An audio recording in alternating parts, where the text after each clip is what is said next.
Hello friends, welcome back சித்தர்வாக் channel நண்பர்களே. எனக்கு இந்த வீடியோவில் மிக மிக முக்கியமான ஒரு ஜோதிட கணிப்பை தான் இப்போ இந்த வீடியோவில் அதிரடியாக பார்க்க போகிறோம். ஜோதிட கணிப்பை அதிரடியாக பார்க்கறதுக்கு முன்னாடி எதை பற்றிய ஜோதிட கணிப்பு அப்படிங்கிறத தெளிவாக இந்த வீடியோவில் பார்க்கலாம் வாங்க. அதாவது நவக்கிரகங்கள்லேயே மிகவும் முக்கியமான கிரகமாக கருதப்படுவது சூரிய பகவான். அப்பேற்பட்ட சூரிய பகவான் மகர ராசிக்குள்ள நுழைந்திருக்கக்கூடிய அற்புதமான தமிழ் மாதம் தை மாதம். இந்த மாதம் 10ஆவதாக வரக்கூடிய மாதம். இந்த மாதத்துல சூரியன் பார்த்தீங்கன்னு வச்சுக்கோங்களேன், பயங்கர வலுவாக இருப்பாரு. மற்ற தமிழ் மாதங்களை காட்டிலும் 1000 மடங்கு வலுவாக இருக்கக்கூடிய ஒரு மாதமாக இந்த தை மாதமானது சூரியன் இருப்பாரு. இந்த தை மாதத்துல கிரக மாற்றங்கள் கிரகநிலைகளால ஒவ்வொரு ராசிக்காரங்களுக்கும் தலையெழுத்து மாறும். அப்படி மாறக்கூடிய தலையெழுத்தம் அவங்க தெரிஞ்சு பலனடையணுங்கிறதுனால ஒவ்வொரு ராசிக்காரங்களுக்கும் என்ன தலையெழுத்து மாறும் அப்படிங்கிறத ஷேர் பண்ணிட்டு இருக்கேன். அதில் இன்னைக்கு இந்த வீடியோவில் கும்ப ராசிக்காரங்களுக்கு ஷேர் பண்ண போகிறேன். இந்த வீடியோ கும்ப ராசிக்காரங்களுக்கு ரொம்ப யூஸ்ஃபுல்லாக ரொம்ப இன்ட்ரெஸ்டாக இருக்கும். ஸோ கும்ப ராசியில் பிறந்தவங்க உங்கள் ராசிக்கு என்ன மாதிரியான தலையெழுத்து மாறும் அப்படிங்கிறத தெரிஞ்சுக்குங்க. உங்கள் ராசிக்கான தலையெழுத்து மாறுவதை தெரிஞ்சுக்கிறதுக்கு முன்னாடி தை மாதத்துக்கு மட்டும் ஏன் இவ்வளோ சிறப்புகள் சொல்லப்படுது அப்படிங்கிறது உங்களுக்கு சொல்ல போகிறேன். தை மாதத்துக்கு மட்டும் ஏன் இவ்வளவு சிறப்பு இருக்குது அப்படிங்கிறத கும்ப ராசிக்காரங்க இந்த வீடியோவில் தெரிஞ்சுக்குங்க. அதுக்கப்புறம் உங்கள் ராசிக்கு பார்த்தீங்கன்னு வச்சுக்கோங்களேன், தையில் என்ன பலன் கிடைக்கும் அப்படிங்கிறத பார்க்கலாம். ஆக்சுவலி தை மாதம் பார்த்தீங்கன்னு வச்சுக்கோங்களேன், ஒரு தெய்வீகமான மாதம் என்று சொல்லலாம். தை முதல் ஆடி வரை உத்திராயணமானது நீடிக்கும். தை மாதத்தில் தேய்பிரையில் வரக்கூடிய ஏகாதேசி தான் சபால ஏகாதேசி என்று அழைக்கப்படும்.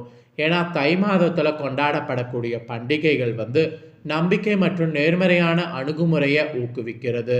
அதனால் தை ரொம்ப விசேஷம். தை பொங்கல் என்பது சூரியனுக்கு நன்றி செலுத்தக்கூடிய ஒரு பண்டிகை. மேலும் காணும் பொங்கல் என்பது உறவினர்கள் மற்றும் நண்பர்களை சந்தித்து மகிழ்ச்சியை பகிர்ந்து கொள்ளக்கூடிய ஒரு நாள். இதெல்லாம் தையில் ரொம்ப ரொம்ப விசேஷம். இதை எல்லாத்த விட பஞ்சம் தீர்க்கக்கூடிய மாதமாக தை மாதம் விளங்குது. விளைச்சல் முடிந்து அறுவடை நடந்து பயிர்கள் அனைத்து வீடு சேரக்கூடிய மாதமாக தை விளங்குது. தை முதல் நாள் சூரியனுக்கு அதை படைப்பாங்க. இந்த டைமில் தான் தானிய பயிர்கள், முக்கியமாக நம் தமிழர்களுடைய அன்றாட உணவான நெல்லானது அதிக அளவில் இருக்கும். சற்று விலை குறைவாகவும் கிடைக்கும். பெரும்பாலும் ஒரு வருடத்துக்கு தேவையான நெல்லை மக்கள் வாங்கி பத்திரப்படுத்தி கொள்வது இந்த மாதத்தில் தான். வீட்டில் உணவிற்கு பஞ்சமின்றி மகிழ்வோடு இருக்க வழி பிறக்கக்கூடிய காலம் தை தான்.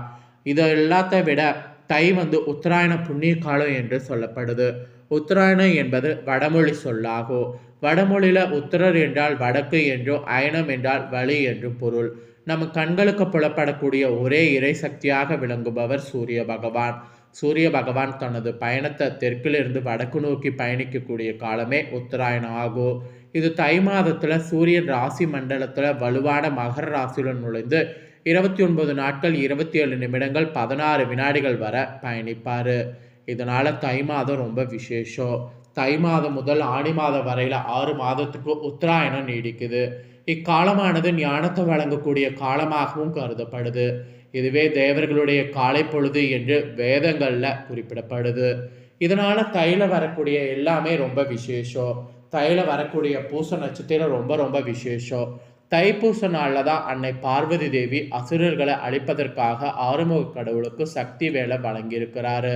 அதனால் தைப்பூச திருநாள் உலகம் முழுக்க இருக்கக்கூடிய தமிழர்களால் சிறப்பாக கொண்டாடப்பட்டு வருது. இதனால் சக்திவேல் பெற்ற நாள் தைப்பூசங்கிறது இந்த தையில் ரொம்ப விசேஷம். இதை எல்லாத்த விட நீர்த்தா கடன் தீர்க்கக்கூடிய நாளும் இந்த தையில் தான் வருது. தை மாதத்தில் வரக்கூடிய தை அமாவாசை மற்றொரு முக்கிய நாளாக கருதப்படுது. இதுதான் முன்னோர்களுக்கு தர்ப்பணம் எனப்படக்கூடிய நீர்த்தார்கடன் வழிபாட்டை மேற்கொள்ளப்படும்.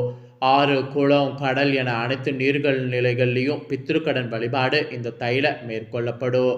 அப்புறம் தையில் வரக்கூடிய இன்னொரு சிறப்பு ரத சப்தமி விரதம்.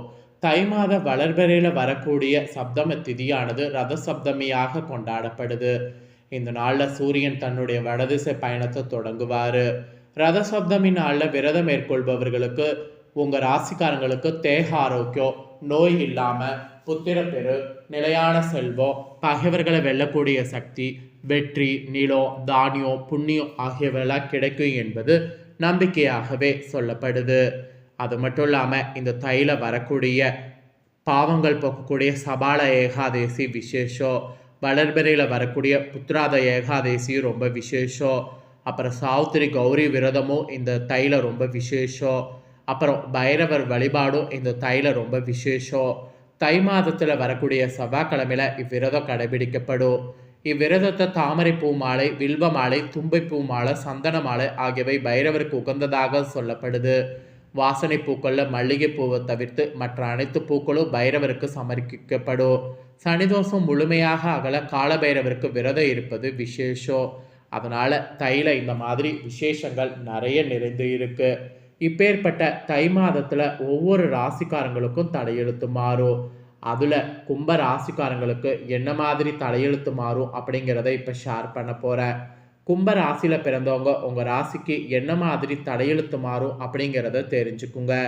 இந்த தைல உங்களோட தலையெழுத்து எப்படி இருக்கும் அப்படிங்கிறத தெரிஞ்சு அதற்கேற்ப நடந்து பலன் பெறுங்க. ஸோ தை மாதத்தில் கிரகநிலைகளை ஆராய்ந்து பார்க்கும் பொழுது ரொம்பவே சிறப்பான முறையில் அமைஞ்சிருக்கு. மாத தொடக்கத்தில் உங்கள் ராசிநாதன் சனி உங்கள் ராசியிலே சஞ்சரிக்கிறாரு. ஆனால் அவரை பகை கிரகமான செவ்வாய் பார்க்கிறாரு. எனவே எதை செய்கிறதாக இருந்தாலும் யோசித்து செய்வது நல்லது. வரவை காட்டிலும் செலவு அதிகமாக இருக்கும். அதனால் செலவு பண்ணக்கூடிய விதத்தை கொஞ்சம் கண்ட்ரோல் பண்ணிக்கோங்க. மற்றொரு நம்பிக்கைகளுக்கு பாத்திரமாக கும்பராசினியர்கள் இருக்கணும். அதுதான் இந்த தைல உங்களுக்கு வெற்றியை கொடுக்குற மாதிரி இருக்கு. அப்புறம் வளர்ச்சியில் தளர்ச்சி ஏற்படாமல் இருக்க வழிபாடுகள் நிறைய தைல மேற்கொள்ளுங்க. அதுதான் உங்களுக்கு ஆக்சுவலி கை கொடுக்கும். இருந்தாலும் மனதில் இனம் புரியாத கவலை மேலோங்குவதை தவிர்க்க முடியாது. அந்த தவிர்க்க முடியாத கவலை மேலோங்குவதை தவிர்க்க தியானம் போன்றவற்றை செய்யுங்க. நண்பர்கள் நம்பி எந்த காரியமும் செய்ய இயலாது. நண்பர்கள் நம்பி ஏதாவது காரியம் செய்தீங்கன்னா அது உங்களுக்கு பிரச்சனை முடியும். உறவினர்களெல்லாம் அனுசரித்து செல்லணும். உறவினர்களை அனுசரித்து செல்லாமல் இருந்தீங்கன்னா அதில் உங்களுக்கு பெரிய ஆபத்து. அதனால் உறவினர்களை அனுசரித்து செல்ல வேண்டியது அவசியம். ஸோ இந்த மாதிரியெல்லாம் சில கவனமாக இருக்கணும் என்று எச்சரிக்கை உங்களுக்கு விடுக்கப்பட்டிருக்கு. அதுவும் தொடக்கத்தில் பார்த்தீங்கன்னு வச்சுக்கோங்களேன், கடகத்தில் உள்ள செவ்வாய் மகரத்தில் சஞ்சரிக்கக்கூடிய சுக்கிரனை பார்க்கிறாரு. சுக்கிரன் கும்பத்திற்கு சென்ற பிறகு செவ்வாயுடைய பார்வை பதிகிறது. இதனால் உங்கள் ராசிக்கு 3, 10 ஆகிய இடங்களுக்கு அதிபதியாக செவ்வாய் வராரு. எனவே இந்த டைம் தொழிலில் பார்த்தீங்கன்னு வச்சுக்கோங்களேன், முன்னேற்றமானது அதிகரிக்கும். கடமையில் இருந்த தோய்வு எல்லாம் அகலும். உடன் பிறந்தவர்கள் உங்களுக்கு உதவிக்கரம் நீட்டுவாங்க. ஊர் மாற்றம், இடமாற்றம் விரும்பத்தக்க விதம் உங்களுக்கு அமையும். புதிய ஒப்பந்தங்கள் கையெழுத்திட்டு மகிழக்கூடிய யோகம் இருக்குது. அதனால் புதிய ஒப்பந்தங்கள்லாம் கையெழுத்திட்டு என்ஜாய் பண்ணலாம். அப்புறம் உங்கள் ராசிக்கு தன லாபாதிபதியானவர் குரு பகவான். அவர் வக்ரம் பெறுவது அவ்வளவாக உங்களுக்கு நல்லதல்ல. எனவே கொடுக்கல் வாங்கல பிரச்சனையும் ஏமாற்றமும் ஏற்படும். கொடுத்த தொகையை வாங்க முடியாமல் தவிப்பீங்க. கொள்ளை பிடி செயல்பட இயலாது. அதாவது கொள்கை பிடிப்போடு செயல்படணும் அப்படின்னு நீங்கள் பிளான் பண்ணுவீங்கள்ல, அது உங்களுக்கு நடக்காது. அதனால் நீங்கள் எதையும் இப்படி பண்ணும் அப்படி பண்ணும் இல்லாமல் ஒரு இதோடு செயல்படுங்க. அதே சமயம் ஆரோக்கியத்தில் பிரச்சனைகள் அதிகரிப்பதை தவிர்க்க முடியாது. உறவினர்கள் மற்றும் நண்பர்கள் உதவி செய்வதாக சொல்லி கடைசி நேரத்தில் கையை விரிக்கலாம். தொடர்ந்து குரு வழிபாடு நீங்கள் செய்கிறது நல்லது. அப்போதான் ஓரளவு நன்மைகள் நடைபெறும். இல்லைன்னா நன்மைகளானது நடைபெறுவது கொஞ்சம் கஷ்டம்தான். இல்லத்தில் சுகமும் சந்தோஷமும் அடியெடுத்து வைக்கிறதுக்கு நீங்கள் துணிவும் தன்னம்பிக்கையோடு இருக்க வேண்டும். தாய்வழி ஆதரவு திருப்தி தரும். தொழில் ரீதியாக நீங்கள் எடுக்கக்கூடிய புதிய முயற்சிகள் அனுகூலமாக முடியும். வாடகை கட்டிடத்தில் நடைபெற்ற தொழிலை சொந்த கட்டிடத்திற்கு மாற்றக்கூடிய முயற்சி செய்தீங்கன்னா உங்கள் முயற்சி கைகூடும். அது மாதிரிலாம் முயற்சி செய்யுங்க. சில எதிர்பாராத திருப்பங்கள் இடையூறுகள் நடைபெறும். அது எல்லாமே தானாகவே அகலும். வருமானம் உயரும். விலை உயர்ந்த பொருட்களை வாங்கி மகிழுங்க. நீங்கள் துணிந்து எடுத்த முடிவு மற்றவர்களை ஆச்சரியப்பட செய்யும். அதனால் துணிந்து செயல்படுங்க. ஸோ கும்பராசியில் பிறந்தவங்களுக்கு இந்த மாதிரியான பலன் தான் கிடைக்கும் என்று உங்களுக்கான பலன் குறிப்பிடப்பட்டதை தெளிவாக இந்த வீடியோவில் எக்ஸ்பிளைன் பண்ணியிருக்கேன். எக்ஸ்பிளைன் பண்ணதை தெரிஞ்சிருப்பீங்க. ஸோ தெரிஞ்சதுக்கேற்ப நடந்து பலன் பெறுங்க. நீங்கள் இந்த வீடியோ பார்த்து முடிச்ச உடனே இதை லைக் பண்ணி உங்கள் ஃப்ரெண்ட்ஸ் ஃபேமிலிக்கு ஷேர் பண்ணுங்கள்.